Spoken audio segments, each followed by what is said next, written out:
What's up guys, David here, and in this quick video I'm going to show you how to SIM unlock the iPhone 7.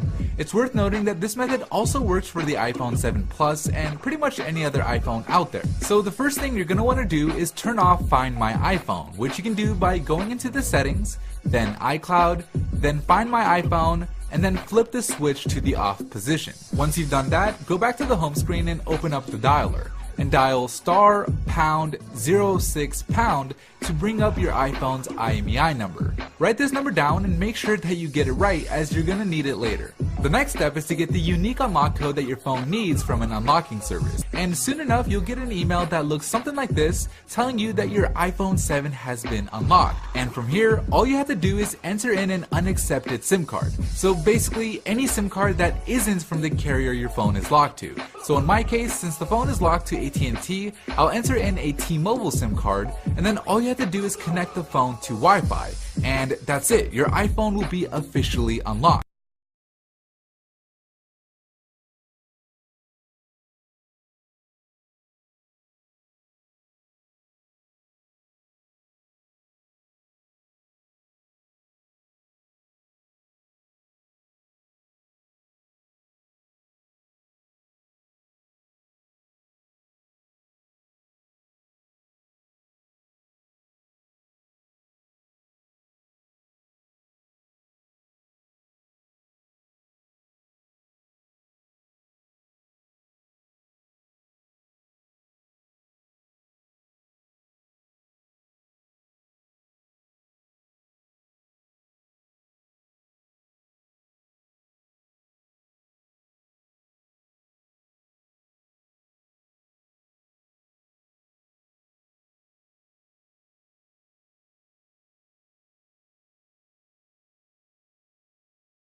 iPhone 5S versus iPhone 6 versus iPhone 6S versus iPhone SE versus iPhone 7 versus iPhone 8 versus iPhone 10, iOS 11.2 coming up. Let's go.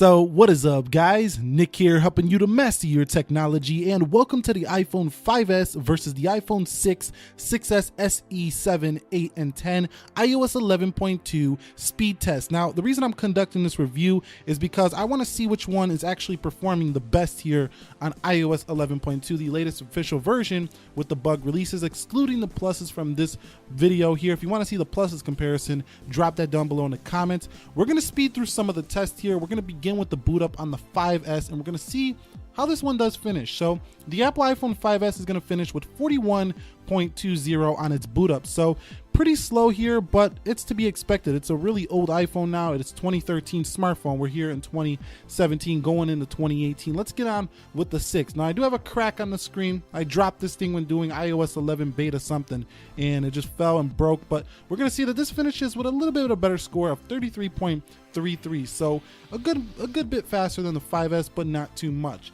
Getting on to the 6S, here is where things start to change quite a bit. So let's go ahead and see what this one does on the boot up, and you're going to see it finishes with right around 22-ish seconds, so 22.43 on the 6S, the fastest boot up so far. But what can the iPhone SE do when it comes to the boot up test? So let's go ahead and see what this one does here in 3, 2, and let's get into this. And you're going to see it finishes with the fastest score so far of just 19.7 or 18 seconds here on its boot up. So it's the fastest one so far on the boot up. So getting on to the iPhone 7, I do have the rose gold one, don't judge me. Let's go ahead and start this thing up here and get on to the boot up and see what it does finish with. 23.87, so a little bit slower than the SE and the 6S, but here is the space gray iPhone 8. Let's see what this guy can do on the boot up, and you can see we finished with right around 1750. So it is the fastest iPhone to boot up so far, but can the iPhone 10 boot up faster than all of them? Well, let's see. And you see we finish here with 18.49. So with that being said, it's the second fastest across all these iPhones. Now what I want to do is go ahead and confirm really quickly the software versions, just so you know this test is fair. iPhone 5S 11.2, iPhone 6 we are on 11.2 as well, 15C 114. You could see here on the iPhone 6s, we're also on iOS 11.2, 15C 114. Getting onto the iPhone SE, it's the same deal here. iOS 11.2, 15C 114, showing you the iPhone 7, 15C 114, iPhone 8, same thing here, iOS 11.2, 15C 114, and finally the iPhone 10, you can see 15C 114, 11.2, so this is definitely a fair test. Let's go ahead and get into the application speed test portion of this video. We're going to begin with the 5S. You can see everything is closed out. Again, I'm going to run through this quickly and speed through because we would be sitting here all day if I did go through every single application on all of these devices. This is a lot of devices here. You can see the iPhone 5S finishes with a total of 104.22, so it actually took quite long to do this test on the 5S in comparison to the other phones as you're going to see. So let's get into the iPhone 6 now. The Apple A8 CPU with still 1GB of RAM, a small improvement over the 5S, and let's see how this one finishes here on iOS 11.2 at the final marker. So I'm getting the YouTube Mario Run. Really, the older devices start to struggle when it gets into the gaming portion of them. So you can see 59.24, so only 5 seconds faster than the iPhone 5S, which can add up over time, so it's slightly faster overall. Getting into the iPhone 6S now, this one is where it really starts to improve with the A9 showing its stuff even on the newer iOS versions. The iPhone 6S finishes about half as fast as the iPhone 5S and about 40% faster than the iPhone 6. You're going to see it does finish with right around 30.3305. So still pretty good stuff here on the iPhone 6s. So you can rest assured this one's performing quite well on 11.2. So getting onto the iPhone SE on iOS 11.2, it should perform quite similarly to the iPhone 6s. It does have an Apple A9 CPU as well, and it looks pretty speedy through this run here, and it actually finishes with milliseconds less than the iPhone 6 or 6s. So it's basically, the same thing. Milliseconds is really nothing. I'm gonna call it pretty much a draw here with the 6s, but it finishes with a total of 33.59. So call it a draw between the 6s and the iPhone SE. I mean, that's what we expect. They are the same internals.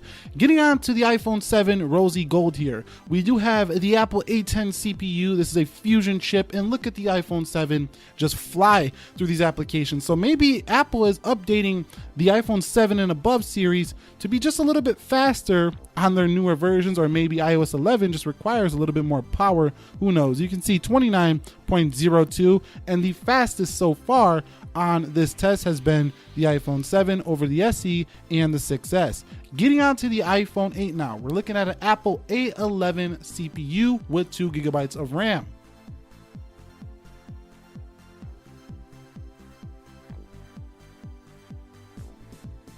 And closing up the test here, you can see that we do finish with right around 23.79, so smoking everything else in this test so far, and really fast stuff here for the iPhone 8. Here we are with the final glorious iPhone 10 that is the priciest in the bunch here, and really, worth it depending on if you love the design of it. It's a really radical difference from all the other iPhones, but is it much faster than all the other iPhones in this test? And you see what it finishes with a 25.77. So no, the Apple iPhone 8 was the fastest here in this entire application speed test. Now I did test these before I did this video, so this is not like it's an unfair test. I did this like 2 times and it's pretty much the same results every time. So overall, we can conclude from this video that the iPhone 8 is the fastest phone running iOS 11.2 right now. Again, the iPhone 10 super fast, second in line here. The iPhone 7 third, then comes the 6S, then the SE, then the 6, and finally the old boy, the iPhone 5S. So that wraps it up here between these two phones here, all these phones here on the table.